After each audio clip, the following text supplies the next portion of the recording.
How to connect Wi-Fi extender to router using WPS button. Step 1. Find the WPS button on your router and Wi-Fi extender. Step 2. Choose a power outlet that's close to your router.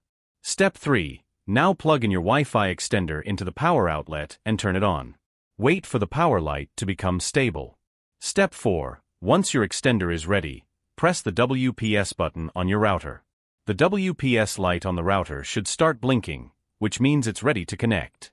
Step 5. Now quickly, within 2 minutes, press the WPS button on your Wi-Fi extender. The WPS light on the extender will also start blinking. Step 6. Just wait a few moments.